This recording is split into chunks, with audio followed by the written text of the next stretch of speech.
Shalom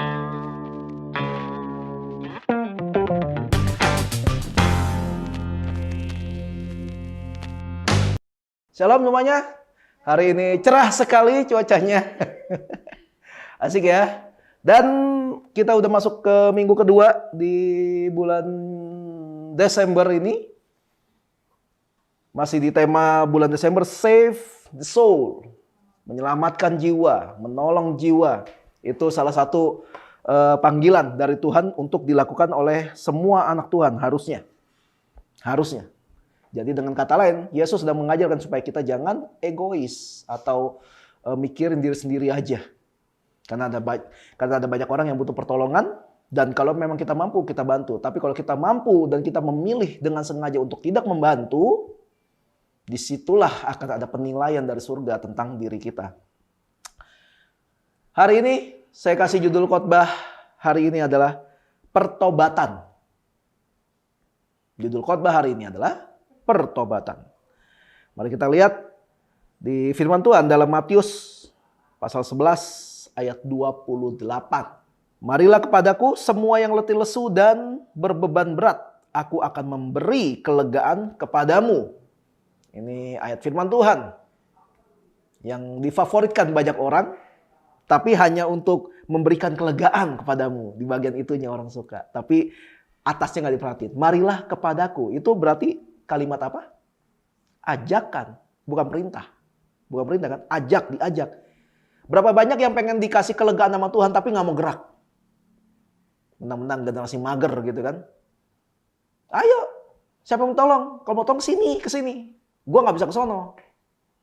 Mungkin sana kotor atau gimana. Kalau mau bersih, datang ke tempat yang bersih. Kalau mau bersih jangan suruh orang yang bersih datang ke tempat kotor. Ngerti nggak? Nanti yang bersih jadi ikutan kotor. Tapi kalau yang kotor datang ke tempat bersih, dia akan dibersihkan. Akhirnya orang jadi bersih. Maka Yesus bilang, ayo marilah semua yang kepadaku. Marilah kepadaku semua yang letih lesu dan berbeban berat. Marilah. Jadi ada usaha di situ. Harus ada sebuah tindakan yang kita ambil. Gue udah capek nih sama hidup gue. Gue udah pusing nih sama keluarga gue. Gue udah malas sama kerjaan gue. Gue mau jadi orang yang lebih baik. Gue pengen jadi orang yang lebih bagus lagi daripada yang hari ini. Gerak. Datang sama Tuhan pertama kali. Dan nanti Tuhan akan kasih kelegaan. Di situ inti dari ayat ini gitu. Nah, saya suka dengan cara Yesus mengajar. Yesus mengajar tuh kebanyakan selalu mengajak. Atau memberi sebuah perhatian. Tapi intinya dia mengajak, dia enggak memerintah. Yesus nggak pernah menuduh-nuduh, nggak pernah. Kalian boleh cari di firman Tuhan kapan Yesus bilang, "Hai kamu orang berdosa," gitu. Kapan? Nggak pernah. Yesus cuma pernah bilang kalau udah gemes gitu ya, "Hai kamu angkatan yang kurang percaya," gitu kan? "Berapa lama lagi aku harus ada padamu?" Gitu. Yesus nggak pernah bilang, "Hai kamu orang berdosa," gitu. Yang suka ngomong orang berdosa gitu, orang berdosa itu siapa? Orang Farisi. Ya kan? Ahli Taurat. Yesus, kenapa lu makan sama orang berdosa? Lu pikir lu kagak dosa ngomongin orang lain dosa? Makanya banyak pertanyaan dari anak Tuhan yang suka salah tempat. Contoh, rokok dosa nggak? Mabok dosa nggak? Minum alkohol dosa nggak? Tato dosa nggak? Loh, siapa kita punya hak buat nentuin ini dosa apa nggak dosa? Yang punya hak itu Tuhan. Jangan ngambil bagiannya Tuhan. Firman Tuhan bilang apa? Manusia melihat apa yang di depan mata, tapi Tuhan melihat hati. Ya udah, nggak usah jadi Tuhan. Sok-sokan, lu harus lihat hatinya, jangan lihat fisik. Nggak bisa. Hanya Tuhan yang bisa lihat hati. Kita memang secara kodratnya hanya bisa melihat apa yang depan mata. Makanya kenapa kalau kita melayani Tuhan, kita harus kasih yang terbaik. Karena kita melayani jemaat Tuhan. Mereka melihat apa yang di depan mata. Kalau kita melihat dalam sebuah gereja yang besar gitu ya. Kalau para pelayannya bilang mau memuliakan Tuhan, tapi tiap kali datang gereja telat melulu. Malahan jemaat datang duluan daripada pengerjanya, daripada pengurusnya, daripada pelayannya. Jemaat nilai apa? Nilainya pasti buruk dong. Apaan nih pengurus datang telat? Apaan nih pelayan? Masa pengurus berani ngomong gini, lihat hati kita dong, jangan lihat apa yang depan mata. Kita mungkin telat fisiknya, tapi hatinya ngaret. Loh ya, karena kan memang manusia melihat apa yang depan mata. Yang bisa melihat hati cuma Tuhan. Tapi itu nggak berlaku ketika kita berada di depan manusia. Buktinya kalau kalian udah kerja, kalian kalau datang telat, emang bos kalian mau tahu alasannya apa? Enggak. Kenapa? Karena bos kalian manusia. Dia hanya melihat apa yang di depan mata. Dia cuma tahu kalian telat, kalian kerjanya bener apa enggak, kalian punya cara ngomong baik apa enggak. Udah gitu aja yang perlu dia tahu. Makanya kita sebagai sesama manusia, kalau kita mau membawa nama Tuhan, kita harus pikirin atau kita perbaikin cara kita ngomong, cara kita bertindak, cara kita berpikir, kita harus perbaikin. Jangan minta pembelaan. Karena memang begitu manusia. Tapi di depan Tuhan kita bisa open apa adanya karena Tuhan tahu apa yang ada dalam hati kita. Ayat di atas tuh mengandung arti bebas kayak gini. Kalau kamu merasa ada beban berat gitu dan butuh pertolongan Tuhan, ya datang. Tuhan akan memberi kelegaan. Ayat di atas simple, cuma masih kita harus datang, kita harus jalan. Masalahnya gini ya, banyak orang yang udah jor-joran gitu sama hidupnya tuh, banyak tekanan, banyak masalah, tapi tetap aja nggak mau cari Tuhan. Dia malah menjauh sambil bilang, oh lagi nggak bisa ke gereja nih, gue lagi ada masalah, lagi nggak bisa ke gereja nih, gue lagi ada yang mesti diurus dari bisnis gue. Nanti deh kalau udah nggak ada problem, ketika masalahnya udah nggak ada, baru deh gereja lagi. Dan itulah saat terakhir kita ngelihat dia di gereja, betul? Kenapa? Karena nggak ada manusia yang nggak punya problem. Kalau lu bilang, nanti deh ke gereja kalau nggak ada masalah. Nggak mungkin. Setiap hari ada masalah. Apalagi kalau kita pakai status anak Tuhan.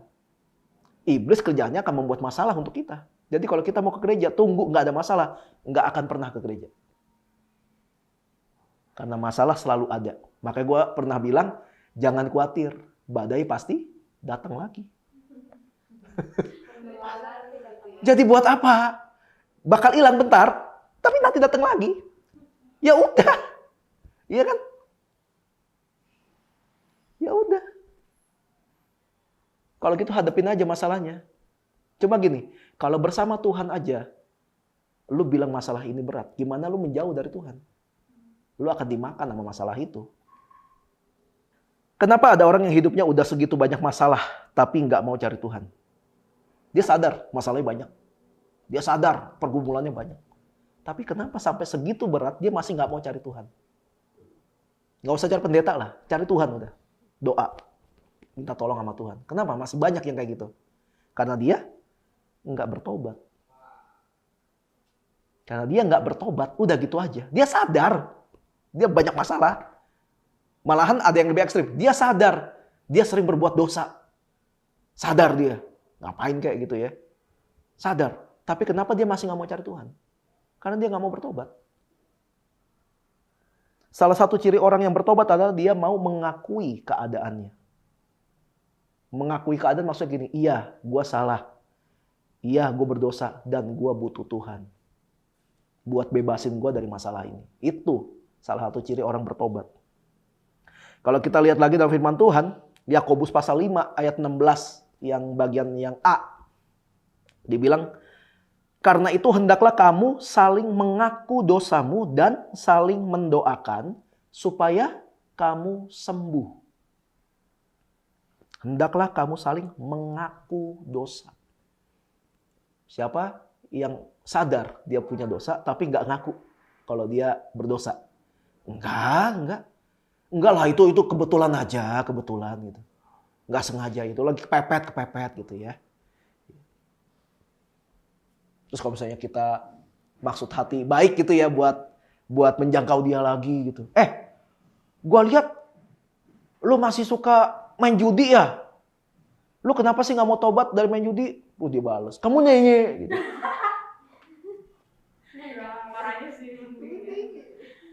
Iya kan? Nggak mau mengaku dosa kan? Itu nggak mau mengaku dosa kan? Nggak mau mengaku dosa. Makanya kenapa banyak orang yang nggak sembuh. Dari dulu masalahnya itu terus. Sampai tua masalahnya itu terus. Lain loh, kalau kita masalahnya ada terus. Tapi masalahnya nggak pernah yang itu terus. Jadi kalau orang yang bertahun-tahun masalahnya itu terus, karena dia nggak pernah mau menyelesaikan masalahnya. Makanya jangan percaya dan jangan setuju dengan udah lupain aja masalah. Nggak bisa, nggak boleh. Masalah harus diselesaikan. Tanpa pengakuan dosa, itu nggak ada kesembuhan. Kesembuhan tidak hanya berbicara tentang kesembuhan fisik, tapi juga kesembuhan hati. Kalau kita ngomong kesembuhan, kita bisa lihat ada banyak orang yang fisiknya itu luar biasa sehat. Gue mau nggak makan nasi, gue makannya nasi merah. Ya itu nasi. Pernah dengar kayak gitu gak sih? Kesel kan? Gue udah nggak makan nasi sekarang, gue makan nasi merah. Ya Tuhan, kalau boleh lalukan cawan ini daripada dia gitu. Sebel banget. Ada orang yang fisiknya sehat, luar biasa. Tapi hatinya luar biasa sakit. Pernah lihat kayak gitu?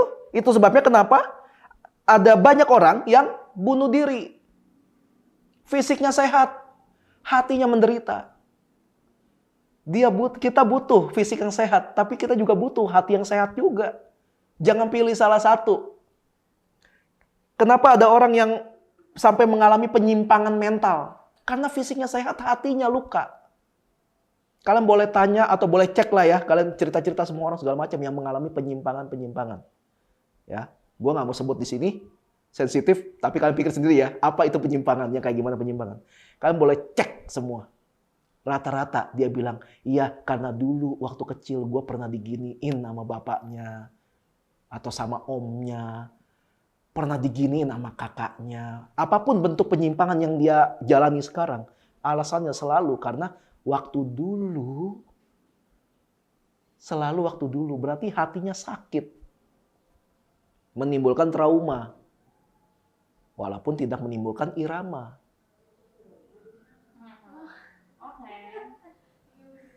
Jadinya trauma irama. Gitu ya. Itu sebabnya juga kenapa ada banyak orang yang depresi. Dan teman-temannya depresi itu. Stres, overthinking, frustasi, yang mental health gitu ya. Atau yang ngaku-ngaku males bilangnya depresi gitu ya. Boros bilangnya me time.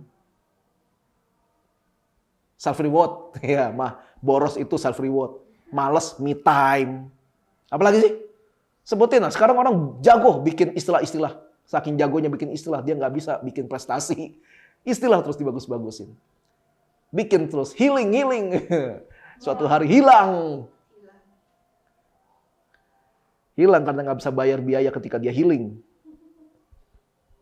Makanya saya berdoa nih, supaya anak-anak home di tempat ini bisa punya kepekaan terhadap mereka yang mengalami penyimpangan ini. Mereka itu butuh ditolong. Mereka nggak butuh dikotbahin. Mereka nggak butuh dirongrong. Mereka butuh ditolong. Jadi kalau ketemu orang-orang yang model kayak gini, miliki empati sedikit. Pikirin kenapa ya dia bisa kayak gitu ya. Kenapa ya? Itu namanya empati. Jadi kita jawab, dia memang kayak gitu orangnya. Gitu. Kita dipilih Tuhan, jadi anak Tuhan, bukan untuk kayak gitu. Kita dipilih Tuhan untuk menolong. Minimal kita punya empati. Dalam hal ini kadang khotbah itu nggak menolong. Ketika kita ketemu orang yang depresi, yang punya pikiran untuk bunuh diri, orang yang punya mentalnya udah down banget, kadangkala khotbah itu nggak menolong. Yang menolong apa? Kuping kita. Yang kayak gituan nggak perlu dikhotbah-khotbahin. Ambil waktu, dengerin dia ngomong. Dengerin aja. Karena dia udah tekanan di sini udah banyak. Dan tekanan di sini kalau banyak, satu-satunya cara untuk dibuang adalah lewat mulutnya. Dia ngomong. Tapi kalau dia ngomong sama orang yang salah, bocor kemana-mana, bebannya tambah banyak. Makanya kita harus bisa jadi orang yang rahasia orang tuh bisa kejaga dengan baik sama kita. Gitu. Untuk itu setiap pemimpin gereja yang hobi kasih solusi tapi malas mendengar, gue kasih tahu kalian harus bertobat. 2 telinga, 1 mulut. lebih banyak dengar daripada ngomong. Kalau ketemu orang, kalau lagi konseling, banyakin dengar, baru ngomong. Jangan orang baru cerita, lu mungkin ada salah gini, lu coba gini, udah lu coba berdoa lah, lu puasa lah, lu kasih persembahan lah, apalah gitu ya. Jadi orang Singapura tuh, lu gitulah ya. Enggak, dengerin.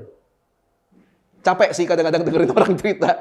Tapi kalau emang itu satu-satunya cara untuk menolong orang-orang yang lagi jatuh mentalnya, apalagi jatuh imannya, ya kita kasih kuping lah. Panas dikit, oke lah kuping kita. Yang penting ada satu jiwa ketolong. Nah kalau gue tanya apa lawan kata dari bertobat? Gue malah kasih tahu. Salah. Apa lawan kata dari berdosa? Bertobat. Ya, salah ngomong kan gue. Ketahuan. Masalahnya, apa itu bertobat? Semua tahu bertobat. Oke, bertobat itu apa? Ke dokter? Bukan. Itu kelebihan T. Ya, ke dokter itu berobat. Ya. Ini tambah cepat ya mikirnya. Ya. Apa itu bertobat? Kalau kita lihat dalam KBBI, tahu KBBI kan? Kamus Besar Bahasa Indonesia. Tobat adalah kita sadar dan menyesal akan perbuatan-perbuatan yang salah, yang tidak benar di mata Tuhan, dan kita berniat untuk mengaku dosa kita di hadapan Tuhan dan tidak akan mengulanginya kembali. Itu menurut KBBI. Kita bandingkan menurut firman Tuhan. Apa itu bertobat? 2 Tawarik pasal 7 ayat 14. Dan umatku yang atasnya namaku disebut merendahkan diri, berdoa dan mencari wajahku. Lalu berbalik dari jalan-jalannya yang jahat, maka aku akan mendengar dari sorga dan mengampuni dosa mereka serta memulihkan negeri mereka. Ini lagi ngomongin tentang bangsa Israel sedang berdoa untuk bangsanya. Makanya dibilangnya memulihkan negeri mereka. Tapi sama aja kalau kita pakai untuk doa pribadi kita. Ayat terakhir mungkin akan dibilang, dan aku akan mendengar dari sorga dan mengampuni dosa dia serta memulihkan hidup dia. Nah itu bertobat menurut Alkitab. Apa yang menjadi goalnya anak-anak Tuhan sih? Goalnya, kalian ikut Tuhan tuh buat apa sih? Kalian jadi Kristen buat apa sih goalnya? Dari dulu udah ke gereja kok gitu. Apa sih? Pernah kepikir gak sih goalnya apa? Ya udah lama, gue jawab aja langsung. Apa yang menjadi goalnya anak-anak Tuhan sebenarnya? Secara kalau kita lihat dalam firman Tuhan, goalnya anak-anak Tuhan adalah perkenanan Tuhan. Percuma lu jadi Kristen tahunan, percuma lu pelayanan puluhan tahun, percuma lu rajin doa baca Alkitab, kalau Tuhan gak berkenan sama hidup lu, percuma semuanya. Jadi gak usah doa sama baca Alkitab dong. Baca Alkitab sama doa aja lu bisa gak berkenan, apalagi gak baca dan gak berdoa. Karena banyak orang suka berdoa, tapi merendahkan orang lain. Ada orang rajin baca Alkitab, tapi buat menghakimi orang lain. Dia punya banyak ayat di kepalanya untuk menjatuhkan orang lain. Ayatnya asal comot, dicocok login, sebagainya. Makanya kenapa goal anak Tuhan yang pertama, kita harus, bukan yang pertama. Goalnya anak Tuhan adalah satu-satunya, itu adalah perkenanan Tuhan. Tuhan berkenan sama hidup kita. Nah sekarang gini, gimana caranya supaya Tuhan berkenan sama hidup kita? Iya dong. Ini gue lagi ajarin secara detail nih. Sama kayak tadi kan gue tanya kan. Kita harus hidup sesuai dengan kehendak Tuhan. Kehendak Tuhan itu apa? Pernah gak sih mikirin kayak gitu? Makanya orang yang gak ngerti tapi iya amin aja. Buntu juga jalanin kehidupan kekristenannya. Akhirnya jadi sama aja kayak orang berdosa lainnya gitu. Orang-orang yang hobi berbuat dosa gitu. Orang yang bikin curang, bikin jahat gitu. Karena mereka sendiri nggak ngerti apa yang mereka aminin. Nah sekarang kalau gue bilang, yang menjadi goalnya anak Tuhan adalah perkenanan Tuhan. Sekarang pertanyaannya, bagaimana cara membuat Tuhan supaya berkenan sama hidup kita? Iman. Yesus bilang ketika nanti dia datang kedua kalinya, dia akan bertanya apakah ada iman di bumi ini. Dia cari. Jadi goalnya anak Tuhan adalah perkenanan Tuhan. Cara supaya Tuhan berkenan sama kita adalah iman. Bagaimana cara kita bisa punya iman? Ayo. Ya kan? Harus dong. Ya kan?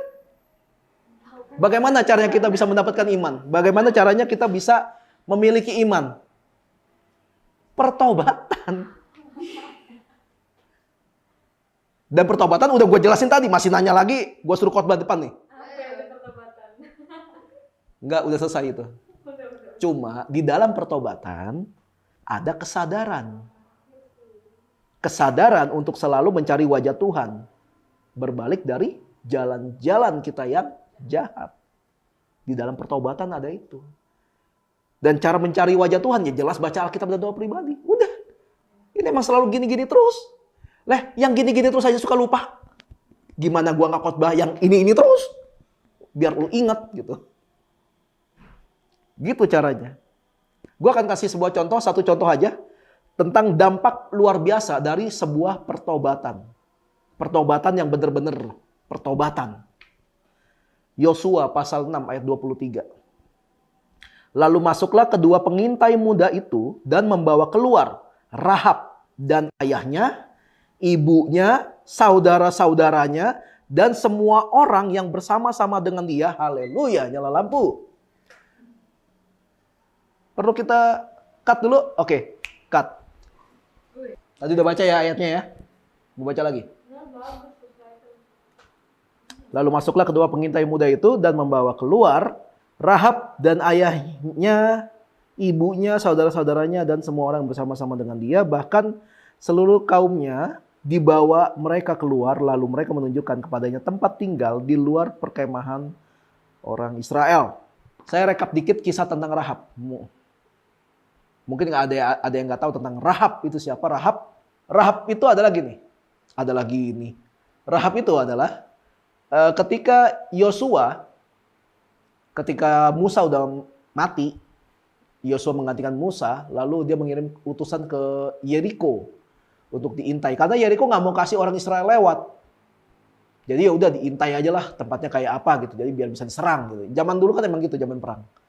Terus ternyata di sana mereka dua pengintai ini ketahuan sama orang Yeriko kalau mereka itu pengintai dari Israel. Lalu mereka kabur ke sebuah rumah dan itu adalah rumah Rahab. Dan mereka diumpetin sama si Rahab sampai mereka kembali lagi ke kemahnya dengan selamat. Dan Rahab bikin perjanjian sama dua pengintai ini. Nanti kalau emang datang buat nyerbu kota ini, tolong ingat gua sama semua keluarga gua yang ada di rumah ini. Jangan ikutan dibantai katanya. Dan mereka dua pengintai ini berjanji nggak akan membantai. Nah Rahab ini kerjaannya apa? Pelacur. PSK. Pesta Sate Kiloan. PSK. Ya kan? Apa sih singkatan? Bener nggak sih? Gue cuma tahu kiloan. PSK. Sate PSK maksudnya.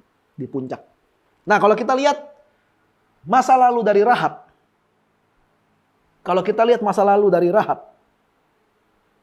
Rahab adalah seorang pelacur. Dia sadar bahwa Tuhan yang benar adalah Tuhan YHWH. Waktu itu kan YHWH. Tuhannya Israel. Karena dia lihat peperangannya Israel dengan bangsa lain itu kok ini gimana ya? Baru keluar dari perbudakan kok bisa ngalahin banyak bangsa gitu. Jadi dia sadar, wah ini pasti Tuhan yang benar. Ya barangkali dia berpikir seperti itu. Kemudian dia berbalik dari hidupnya yang lama. Dia sadar, dia berdosa, dia pelacur. Mau gimana lagi? Cewek kalau udah jadi pelacur, harga dirinya ya udah rendah aja udah gitu. Ya kan? Mau zaman dulu kayak zaman sekarang kayak dipandang rendah lah pelacur. Kemudian dia berbalik dari hidupnya yang lama dan dia akhirnya membuat sebuah perjanjian sama orang Israel supaya dia bisa tinggal di tengah-tengah orang Israel. Artinya dia akan mengikuti adat, istiadat dan budayanya orang Israel. Termasuk tentang Tuhan yang mana yang dia sembah. Ya, jadi dia orang luar, tapi dia memutuskan untuk tinggal di tengah-tengah orang Israel dan hidup seperti layaknya orang Israel. Dia bertobat. Dia nggak lagi jadi pelacur, dia nggak lagi jadi bangsa Yeriko. Dan dia jadi bagian dari bangsa Israel. Hidup mengikuti cara-cara dan aturan yang dimiliki oleh orang Israel. Nah itu Rahab. Dia cara bertobatnya seperti itu. Dan pertobatannya yang Rahab alami itu bukanlah pertobatan yang egois. Tolongin gue ya udah, tolongin gue ya, tolongin gue aja gue nggak apa-apa gue. Yang lain mati nggak apa-apa, dan mak gue, bapak gue mati nggak apa-apa. Enggak. Dia bilang dia bikin perjanjian. Pokoknya nanti lu datang lagi, Tolong selamatkan gua, bapak gua, emak gua, saudara-saudara gua, dan semua orang yang tinggal di rumah ini. Dia bawa semua saudaranya, dia bawa semua keluarganya. Dia pikirin keluarganya. Supaya keluarganya juga bisa diselamatkan. Ini contoh pertobatan yang benar kan? Ketika kita sadar, kita diberkati Tuhan, kita sadar, kita dimerdekakan sama Tuhan dari dosa. Kita juga harus pikirin keluarga kita. Apalagi kita yang ngaku kita punya pengalaman sama Tuhan, kita punya penyertaan sama Tuhan. Kita bagiin sama keluarga kita. Urusan keluarga kita mau terima apa enggak ya urusan lain kan. Yang penting kita kasih tahu, kita ngajak. Ya contohnya Lot dan istrinya. Lot ngajak istrinya, tapi istrinya ngeyel. Dibilang jangan lihat ke belakang, ngasih lihat ke belakang. Jadi bumbu dapur kan dia kan. Kan tiang garam soalnya. Ya. Jadi gitu. Jadi urusan kita memang kita menyebarkan atau kita menceritakan tentang Tuhan. Apakah mereka mau terima atau enggak yang kita ceritakan, itu udah bukan urusan kita.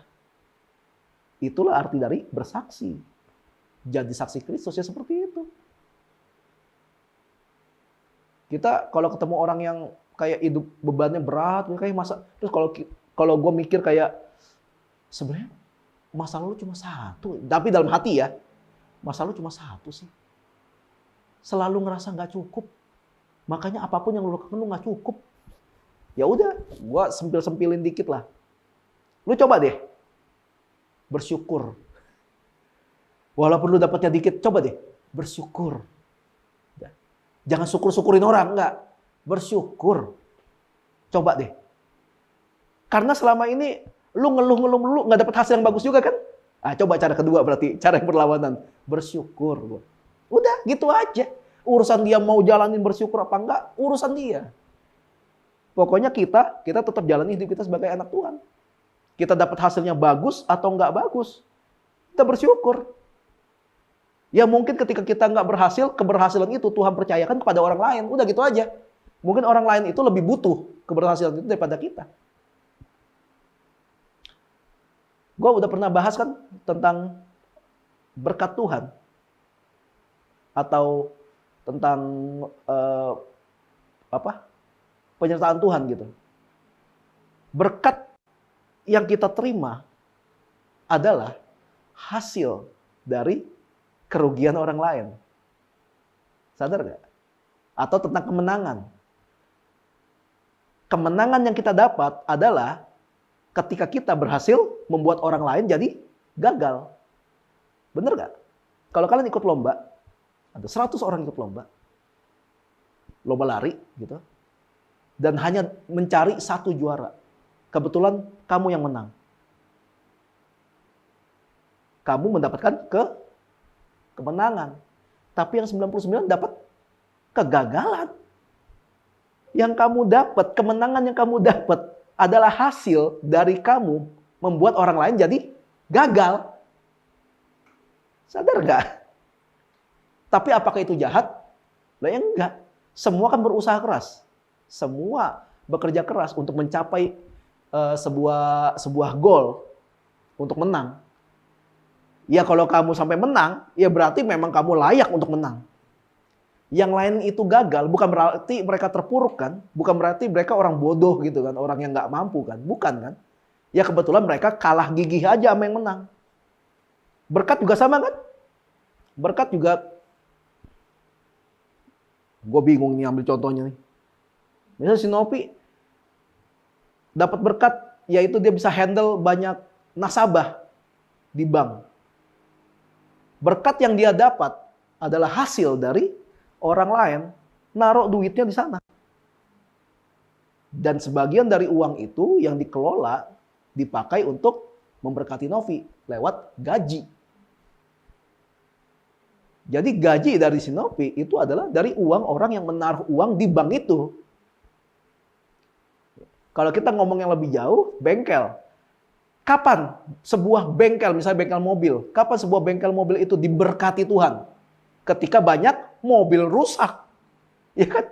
Tapi yang mobilnya rusak, apa mereka senang dengan keadaan mobil mereka rusak? Enggak. Yang senang siapa? Bengkel. Terus apakah orang bengkel jadi jahat karena mereka senang ada banyak mobil rusak? Enggak kan? Enggak. Jadi dari situ pola pikir kita. Urusan Urusan kita adalah kita memberitakan kebenaran. Urusan kita adalah kita menjadi jawaban. Apakah orang yang datang sama kita itu mau menerima jawaban kita atau mau menerima apa yang kita ucapkan atau enggak, itu urusan mereka. Bukan urusan kita lagi. Sama kayak bengkel. Pak, businya udah soak, harus diganti. Kalau nggak diganti, bisa mau ke tengah jalan. Alah, bohong aja lu. Ya sudah, nggak usah ganti. Beneran mogok. Apakah kita yang salah karena kita tidak memaksa dia ganti busi? Enggak kan? Dia yang memilih untuk nggak mau ganti. Sama kayak hidup kita. Kita udah kasih tunjukin pola hidup yang benar, cara hidup yang benar. Kita udah kasih kata-kata yang benar. Urusan orang yang melihat kita mau berubah jadi lebih baik sama seperti kita atau enggak, urusan dia. Jadi nggak usah merasa berdosa untuk itu. Tapi kita harus merasa berdosa ketika kita tahu orang ini butuh untuk dengar kabar baik, tapi kita sengaja nggak kasih tahu. Disitulah kita berdosa. Bersaksi itu nggak melulu pakai kata-kata kan? Kita lewat sikap kita juga bisa. Kayak gitu. Jadi Rahab, pertobatan yang Rahab alami adalah pertobatan yang tidak egois. Dia mikirin seluruh keluarganya supaya keluarganya juga bisa diselamatkan.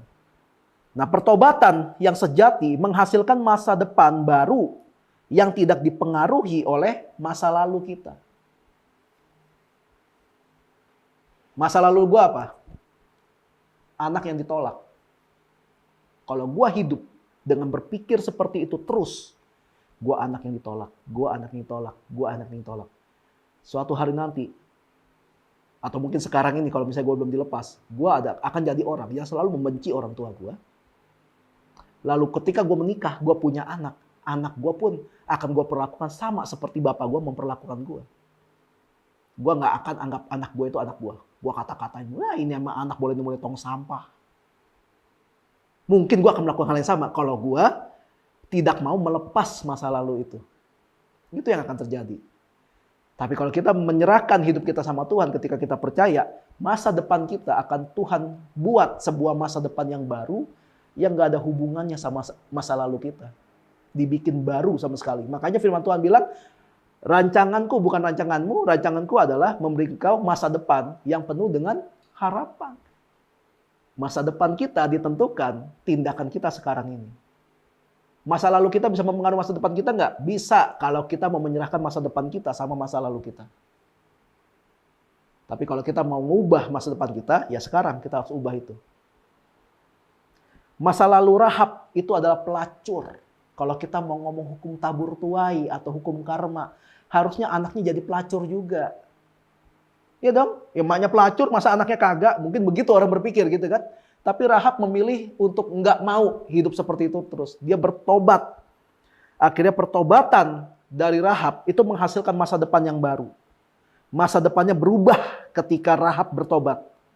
Akhirnya dari garis keturunan Rahab yang bukan orang Israel, garis keturunan Rahab, kalau ditarik sampai jauh, Rahab yang dulunya pelacur, kemudian hari, dari keturunannya Rahab, lahirlah Yesus Kristus.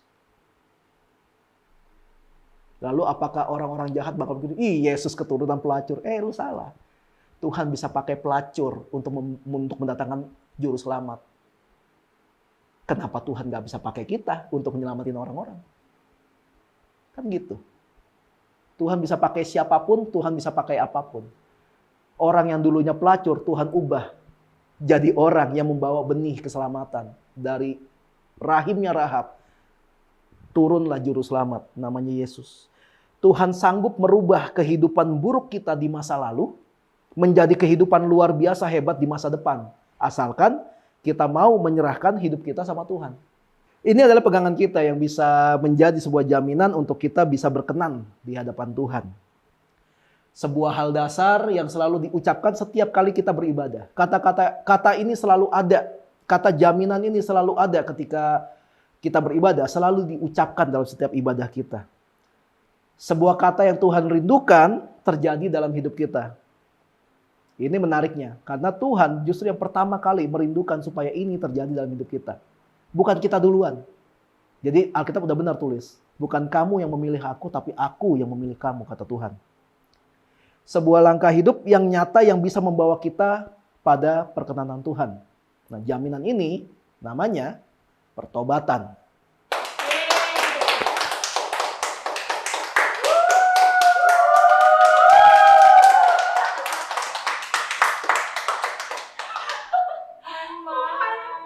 Kok saya lebih ke malu ya?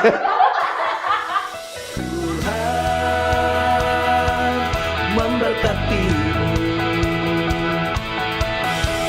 Tuhan melindungimu. Dia menyinarimu dengan wajahnya dan memberikan kasih karunia. Tuhan menghadapkan wajahnya dan memberi damai sejahtera.